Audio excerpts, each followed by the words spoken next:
Cyber crime police સ્ટેશનમાં એક ગુનો નોંધવામાં આવ્યો હતો ફ્લિપકાર્ટ ઇન્ડિયા પ્રાઇવેટ લિમિટેડ દ્વારા. આ કેસમાં ફ્લિપકાર્ટની સામે એવી હકીકત આવી કે ડિસેમ્બર મહિનામાં એક સુખવિલાસ ક્રિએશન નામની સેલર આઈડીમાં એક સાથે ફ્રોડ્યુલન્ટ ઓર્ડર પ્લેસ કરવામાં આવ્યું હતું 5121 ઓર્ડર્સ. અને એમનું એમ કહેવામાં આવ્યું હતું કે અમારી જે સેલર પ્રોટેક્શન ફંડ છે તો એ પોલિસીની દુરુપયોગ કરવા માટે સેલર દ્વારા ખોટી ઓર્ડર્સ ઊભો કરવામાં આવ્યો છે. તો આ બાબતે આપણી જે NR પટેલ સાહેબની ટીમ છે એમની દ્વારા ડીપમાં ઇન્વેસ્ટિગેશન કરવામાં આવી અને આખું ટેકનિકલ વર્કઆઉટ કરીને ખબર પડી કે સેમ જ મતલબ એક જ કસ્ટમર આઈડી IP એડ્રેસ અને એક જ મોબાઈલ નંબર દ્વારા અને એક જ ડિવાઇસથી તમામ ઓર્ડર્સ પ્લેસ કરવામાં આવી હતી. અને છેલ્લા 9 દિવસમાં 5121 ઓર્ડર પ્લેસ કરીને જે સેલર પ્રોટેક્શન ફંડની પોલિસી છે ફ્લિપકાર્ટની એનો દુરુપયોગ કરીને ફ્લિપકાર્ટ સાથે 42 લાખ રૂપિયાની છેતરપિંડી કરવામાં આવી છે. આ જે સેલર પ્રોટેક્શન પોલિસી છે ફ્લિપકાર્ટની આમાં એવું છે કે એ લોકો જ્યારે આપણી રિટર્ન વિન્ડો અગર તમે કોઈ કસ્ટમર ઓર્ડર પ્લેસ કરે તો એમની પાસે 7 દિવસનો રિટર્ન વિન્ડો હોય, પણ એ લોકો સેલરને 3 જ દિવસમાં પૈસો આપી દે છે. તો સેટલમેન્ટ કરવાની જે સાયકલ છે એ 3 દિવસની છે અને જે રિટર્નનો વિન્ડો છે એ 7 દિવસનો હોય.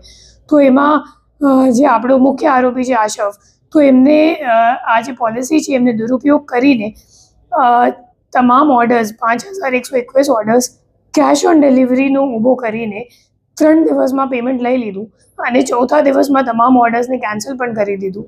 અને કેન્સલ કરવાથી જે ફ્લિપકાર્ટ છે એમને પોતાનું પૈસા નથી મળ્યું, પણ એમને ફ્લિપકાર્ટથી 42 લાખ રૂપિયા જે ઓર્ડરનું હતું એ તમામ મળી ગયું.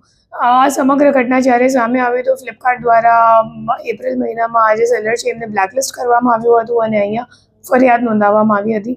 તો આ તપાસમાં આવું સામે આવ્યું છે કે જે આશફ છે એમની સાથે આ 4 અન્ય આરોપી આમાં સંડોવાયેલ છે.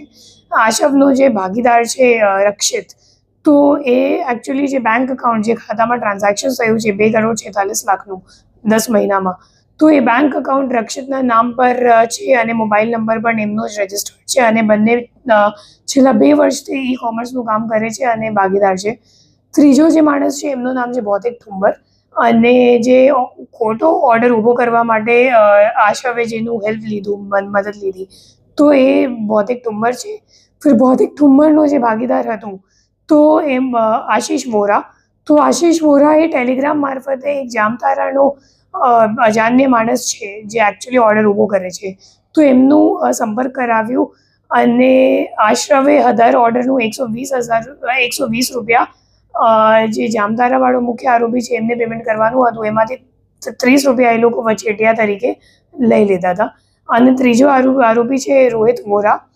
જે રોહિત વોરા છે એકચ્યુઅલી એમની જ્યારે આપણી ટીમ ત્યાં એમની ધરપકડ કરવા માટે ગઈ તો ત્યારે ખબર પડી કે એમાં 25 જીમેલ આઈડી છે લોગિન કરેલું એમના સિસ્ટમમાં, અને 25 જીમેલ આઈડીમાં અલગ અલગ એમેઝોન પર અલગ અલગ સેલર આઈડીમાં રજિસ્ટર્ડ છે અને એમાંથી એક પણ જીમેલ આઈડી એમના પોતાનું નામ ઉપર નથી.